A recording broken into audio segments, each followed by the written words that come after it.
Anthony Edwards has eliminated some incredible names throughout his short NBA playoff career. Bradley Beal, Devin Booker, Kevin Durant, Luka, LeBron, Joker.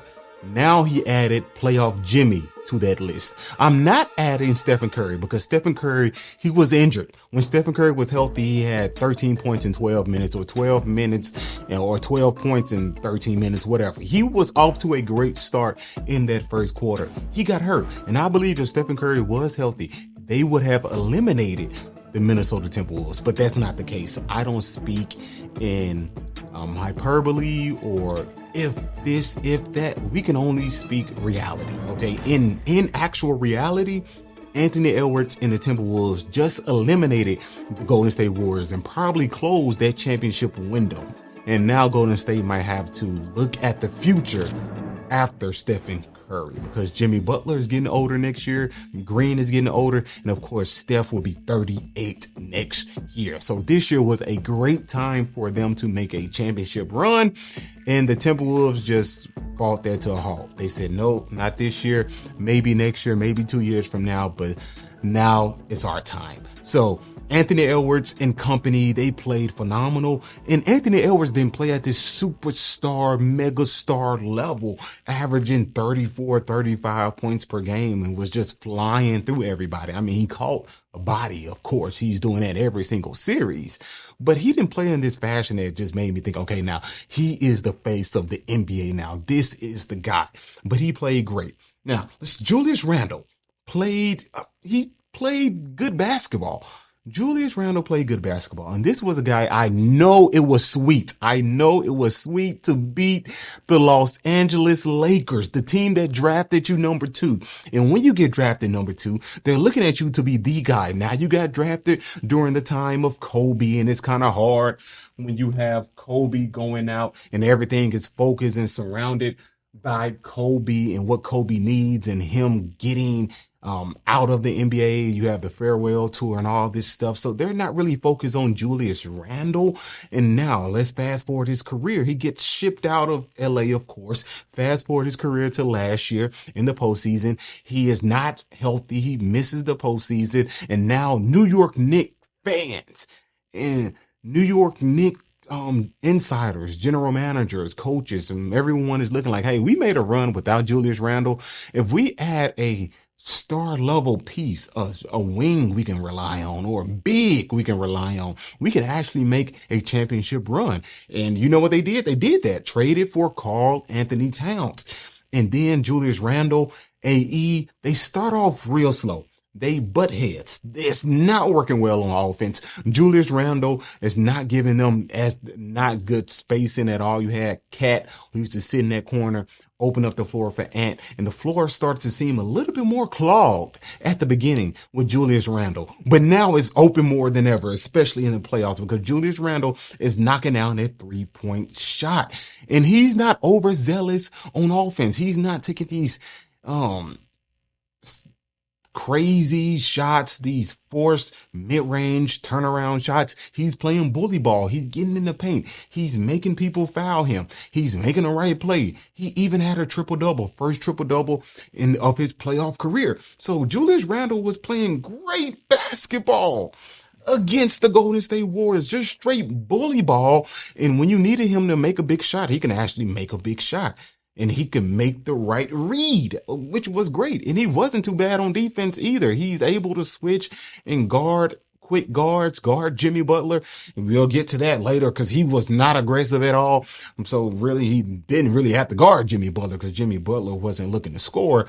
Julius Randle played great basketball, and it's great to see him redeem himself and fix his image of a guy who's a ball stopper, who doesn't space the floor. And if you have a young stud like a shooting guard like Anthony Edwards with someone like Julius Randle who can not knock down, who's someone who can't knock the 3 down at a 40% clip, you won't be successful. He just proved all that wrong. He proved all of that wrong in round 1, solidified it in round 2. Even though you didn't have Stephen Curry, but he still solidified it. He played great basketball. Michael Conley just been playing great defense. Can anybody get past Michael Conley, huh? Ask Austin Reeves, ask Pajinski. Can anybody get past Michael Conley? Jaden McDaniels. You know, he does great defense. Naj Reed didn't even have like this incredible series, but he still played good. Rudy Gobert didn't get played off the floor. You really didn't need him that much in this series. But however, when he got that ball under the basket, he was able to dunk, like this play right here on Jimmy Butler in game 5. He was just able to go up for an easy dunk. Boom. Like the supporting cast is great for the Timberwolves, as you can see. You saw that from round 1, but did this series prove that Anthony Edwards was that guy or is the new face of the NBA? I'm not sure yet, but Anthony Edwards, of course, is playing like a top 5 player in the NBA right now. And it comes down to his decision making. When he gets past his defender, he's not trying to go all the way to the basket, even though he has Rudy Gobert right there in the dunker spot. He's throwing the lob now, and Rudy Gobert gets an easy dunk. When he go past the defender and Jaden McDaniels is in the dunker spot, he's passing it to Jaden McDaniels for a dunk. Anthony Edwards is making the right reads. Last year, I feel like he did not handle double teams well. When he got past his defender, he was always looking to finish at the basket and not kick out or drop it off to someone to dunk the basketball. But now he's making better decisions, and he knows if I'm not getting it going, I can give it to someone like Julius Randle, who's extremely aggressive on the offensive end, and he can get it done. Something that Cat is not currently doing for the New York Knicks. He's aggressive at times, but not as aggressive as Julius Randle. So Anthony Edwards is paired with a better player this postseason, and a guy in Randle who he can give the ball to and say, hey, work out. Do you? Go get a bucket, play bully ball. And Anthony Edwards is aware of that. He doesn't have this huge ego. I got to take 25, 28 shots. I have to force the issue. I have to become a superstar. And I think he learned that during USA basketball when he said he was about to take over. And then he realized like Kevin Durant, LeBron James, Steph, they had a different attitude about that. And he was like, And he learned from that, implemented it in the postseason when he's not going, when he doesn't have it going, he relies on his teammates and say, hey, I'll get you guys involved. I'll still be aggressive, but when I get past my defender, I'm not trying to finish all the way at the basket. And he's playing good defense too. Like the block on Kuminga in game 5, that was incredible. When you get defense out of your star player like that, it's just, oh my goodness, it's contagious. Everyone wants to play defense all of a sudden. And that's something that the Golden State Warriors did not have.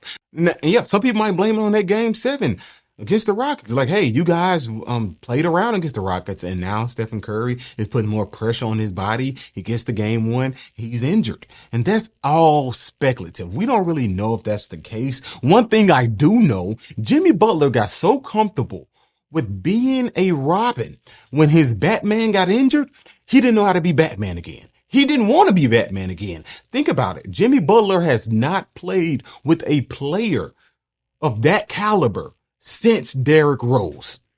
When D Rose left, he was the guy in Chicago. He was the guy in Minnesota. He was the guy in Miami. Took them to 2 championships, led an entire franchise on his back. And that's something that I think Jimmy Butler never wanted. And when he got in that Robin position, playing with a great like Stephen Curry, who I believe is the best point guard to ever live, he's playing next to him. You see, he's so jubilant. The joy is out the roof. He's ready to play basketball again. He gets hurt.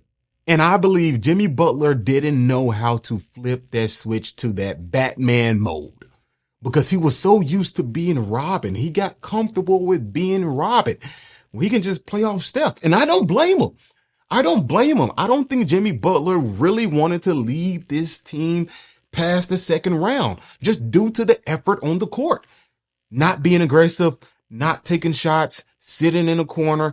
Every time you get to the basket, you're doing pump fakes. No one is falling for those pump fakes. Everyone is sitting down on it. Now I give credit to defenders like Anthony Edwards and like Nickeil Alexander-Walker, Rudy Gobert being in the paint. When he's in the paint, it's like, hey, if some people make a decision not to go up as tough sometimes in some cases. So you have him in the paint. You have Jaden McDaniels. So all these bodies being thrown at Jimmy. And I feel like Jimmy was relying on big games from people like Podziemski and Buddy Hield. And Podziemski and Buddy Hield cannot give you big games at times. They can. We saw Buddy Hield give you a big game, but Steph was on the court. And when Steph is on the court, it opens up everything for everyone else. And that's something that they did not have. And so Jimmy Butler didn't want to be the go-to guy or the main guy anymore, I believe. And he was just laid back, relaxed, and said, you know what? If we lose this series, we just lose this series. And the only reason I say that, I'm not saying that was his heart or his intention, but that's the perception, because he wasn't as aggressive. And I know Jimmy Butler can be aggressive and get to the basket. I mean, he took 12 free throws, I think, game 5. So I guess you could say he was aggressive. But I needed a Jimmy Butler to take 25, 26, 28 shots. And that's something that we didn't get from Jimmy Butler. And it sucks. And you have these results here. So that's just the side effects of playing with someone so great. At times, you can probably get lost in just being that sidekick to that person, how easy they make the game for you. Now you realize, like, dang, I have to go back to this old position. I came here to be the number 2 guy, not the number 1, not to lead the franchise. So maybe that was the case, or maybe the Timberwolves were just the much more superior team than the Golden State Warriors. And shout out to Jonathan Kuminga. When he got his time to shine, he actually did shine. He played good defense. I mean, had a couple of air balls and ball handling a little loose, but he made big plays. He had a couple bodies that he called. He made the right decision at times. He played aggressive on defense, and he wasn't too overzealous on the offensive end. He wasn't trying to make things happen when they weren't available. And I think he knew that, and in the back of his mind, like, hey, if I make a mistake, I can go to the bench. But he proved himself. 24 points per game, I think, whatever, something like that. I think he led them in scoring. Did he lead them in scoring?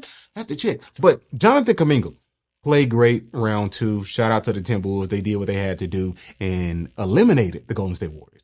Jimmy Butler got comfortable being a Robin, and it was hard for him to be Batman. That's just the truth, I believe. Well, it's not the truth because I don't have any real evidence to substantiate that truth. However, it's my opinion, and this opinion is subjective from my perspective, right? So, hey, well, the NBA playoffs has been great. I'll see you guys next time. One thing that you need to keep in mind: love God, love people. Peace.